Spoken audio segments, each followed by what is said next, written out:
votre part un culte raisonnable. Amen. Romains 12, 1.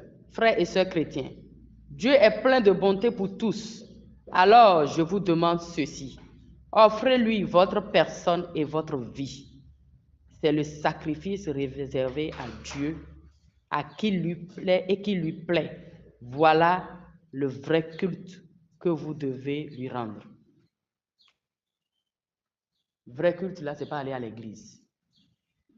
C'est pas danser, sauter. Mais quand tu donnes ton corps à Dieu, c'est pas lui qui vient arracher ça. C'est pas quelqu'un d'autre qui prend pour donner. Il a dit, toi-même là, offre ton corps. Volonté personnelle.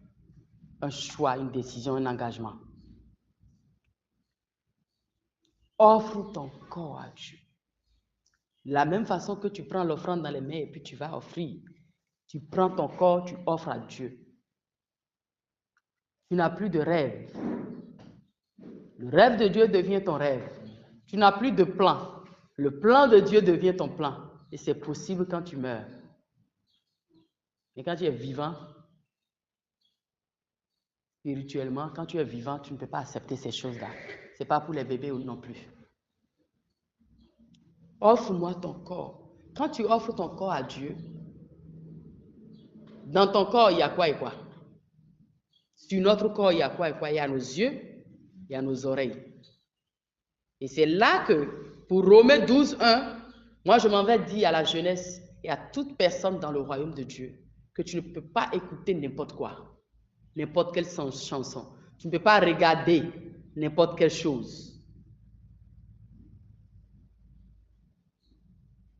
Pour vivre dans ce royaume de Dieu, tu offres ton corps, tu offres pas seulement tes mains. Il y en a, c'est leurs mains seulement ils ont donné. Ceux qui ont donné leurs mains seulement, c'est eux qui donnent des offrandes. Ils donnent des dîmes, ils donnent des semences, ils soutiennent l'œuvre de Dieu. Ils ont donné juste leurs mains. Leur cœur n'est pas là-bas. Leur pied n'est pas là-bas. Leurs yeux n'est pas là-bas. On n'a pas dit de donner les mains. On dit de donner tout le corps, de la tête aux pieds. On est ensemble? Dans le livre, notre méditation d'aujourd'hui, là, parlait de se donner lui-même. Genre, les gens de Corinthe se sont donnés eux-mêmes. Et ils se sont donnés à Dieu, ils se sont donnés aux apôtres. En tout cas, il y a trois niveaux aussi. Trois dimensions aussi. Donc, il faut se donner soi-même, totalement et complètement. Les gens se donnent, mais ils ne donnent pas leur cœur. Ils pensent qu'il y a de ces choses que tu vas vivre, que la source de ces choses difficiles, de ces souffrances que tu vas vivre, est de ce que tu ne t'es pas donné totalement. Ça fait partie des sources de la souffrance que nous pouvons rencontrer. Est-ce que tu as donné ton cœur? Est-ce que tu as donné tes pieds? Tu as donné ta tête, tes pensées? Ou bien c'est juste tes mains que tu as donné? Ou bien tes pieds, il y a un pied dedans, un pied dehors. Tu as donné tout. Dis, offre-moi ton corps. Toutes les parties de ton corps. Romains 12, 1. Offre totalement ton corps. Tes yeux. Ce que tu regardes. Il y a la télé chez moi, mais on n'allume même pas. Tu ne peux pas regarder n'importe quoi. La sanctification, la consécration est dans toutes ces choses-là. Toi, tu dis, donne-moi l'onction. Mais tu ne sais pas le sacrifice que la personne fait.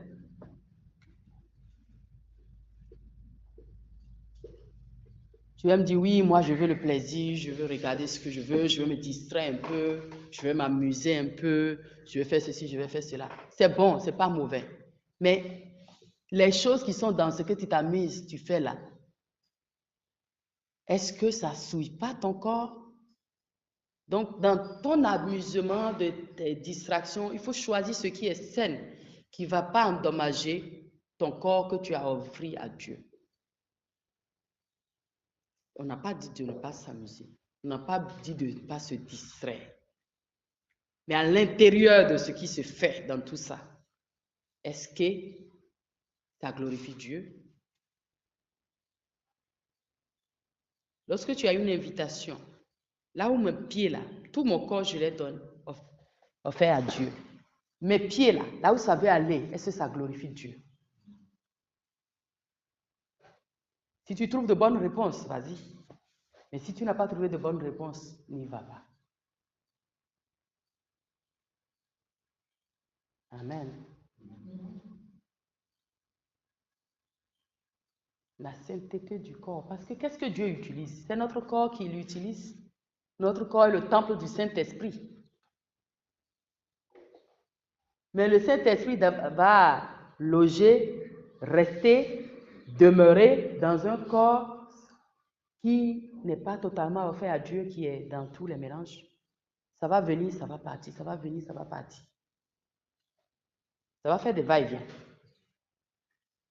Le Saint-Esprit, dans la vie de certains enfants de Dieu, c'est comme un visiteur. Il visite avec ses bagages pour un temps et puis après il part. Cause de manque d'offrir totalement son corps à Dieu. Mais ça cause manque d'offrir son corps totalement à Dieu. Mais pour qu'il puisse habiter, pour ne pas être un visiteur, pour ne pas... C'est un autre sujet. Le Saint-Esprit est attristé, est découragé. Parce que c'est une personne, le Saint-Esprit. Il est abattu, il est fragilisé. Parce que la personne chez qui il veut demeurer et prendre son corps comme habitation n'a pas donné tout, ou bien donné à moitié, ou bien fait comme va-et-vient. Et lui, le visiteur, au moment où tu te sanctifies, tu marches un peu bien avec Dieu, il vient, tu utilises puissamment. À le moment où tu fais ton pied, tu dis, bon, je ne donne pas 2 pieds, je donne 1 pied, il sort. Tu reviens et il revient. Donc ça fait des va-et-vient. Alors qu'on dit que notre corps est le temple du Saint-Esprit, il faut travailler à ce qu'il puisse rester, demeurer là. Quand il est attristé, on range ce qui l'a attristé, on revoit ça vite pour qu'il ne parte pas. Il peut partir, c'est une personne. Il y a des gens qui n'entendent plus Dieu, qui ne comprennent plus Dieu, qui ne vivent plus Dieu. Ils ne vivent plus le Saint-Esprit. Ils ne ressentent pas certaines dimensions parce qu'ils ont tellement apprécié le Saint-Esprit, parce qu'ils n'ont pas donné leur corps totalement, parce qu'ils sont à moitié-moitié. Tes pensées sont à Dieu. Parce que dans ton corps, il y a tes pensées, il y a ton cœur, il y a tout. Et puisque vous êtes des jeunes, on va parler de la sexualité. Même pour les vieux aussi, on parle de la sexualité. Dans notre corps, nous avons notre intimité, non? Est-ce que tu as offert ça à Dieu? Ou bien ça c'est sorti de ton corps, les autres choses sont à Dieu, mais ça balance partout. Il faut offrir ça à Dieu aussi. Ça vous permet de vivre la chasteté.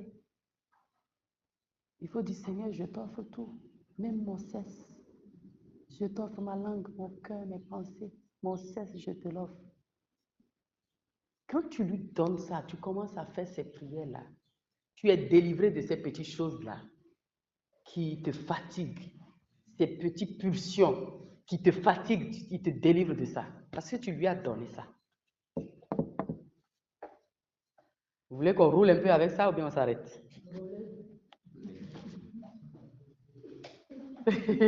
Rouler. Hein?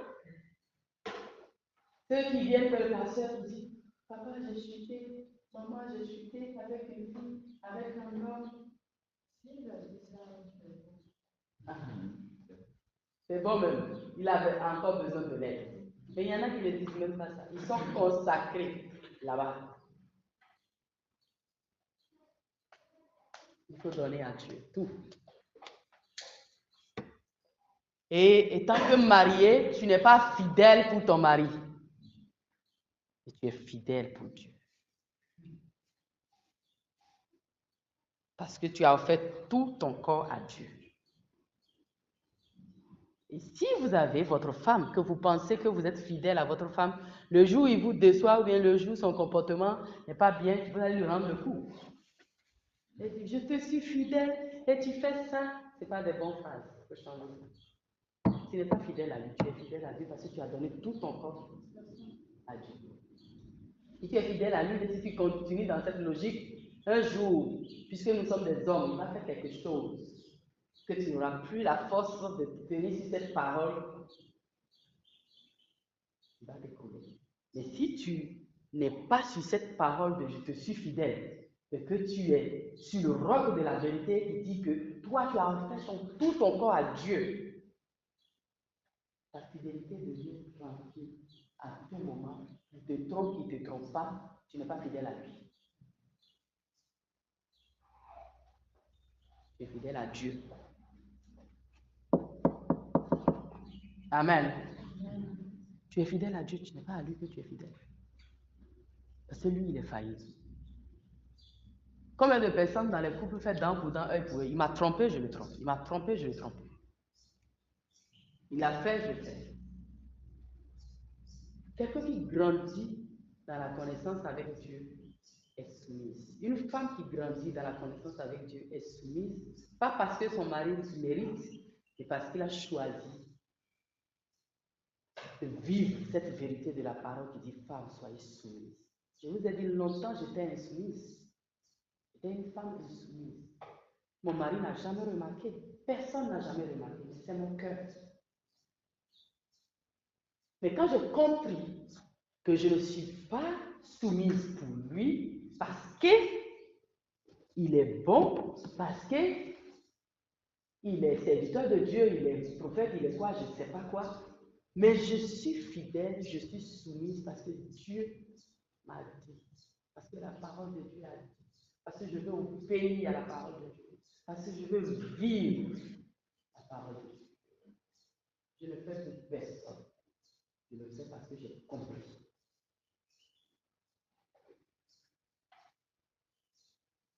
Personne ne mérite la soumission. Si tu vas attendre que l'homme mérite la soumission avant de te soumettre, tu es hors la parole et tu n'arriveras jamais. Tu ne vas pas mériter la soumission.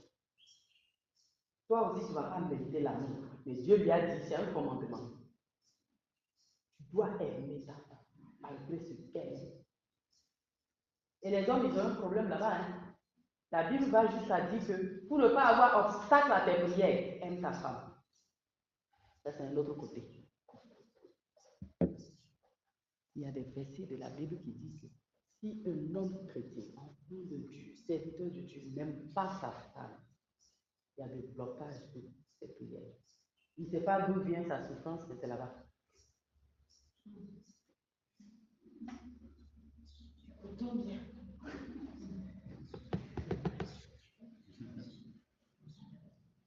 Il y a des enfants de Dieu qui traversent des choses, ils attrapent le diable, et il faut relâcher un peu le diable et rentrer dans la connaissance de la parole de Dieu, tu vas te retrouver libre. Avant d'être ta femme, si tu es bien marié, tu es bien dans le royaume. Je ne parle pas pour les gens qui sont hors royaume. Soyons clairs. Si tu es bien marié dans le royaume, et que toi, tu regardes ta femme, tu la maltraites. Tu regardes ton mari, tu le maltraites. N'oublie pas que c'est un enfant de Dieu. Et son père ne serait pas content de toi. Il est la fille de Dieu. Il est le fils de Dieu.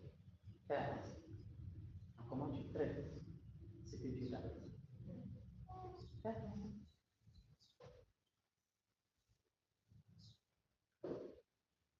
Tu vas rendre compte à Dieu de ça. Si on comprend toutes ces choses, il y aura la paix dans nos églises, non? La paix dans les couples, non?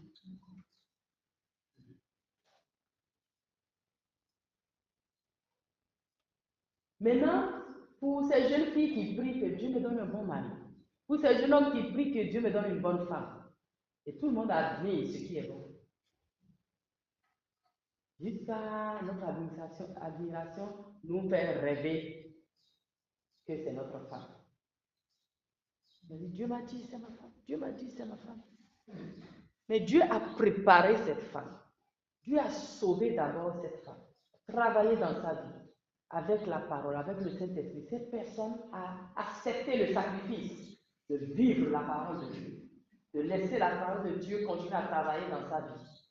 Maintenant, comme un bon papa, tu investis dans les études de ta fille, tu fais tout, tu donnes en mariage à un loser, à un bandit, à un brigand.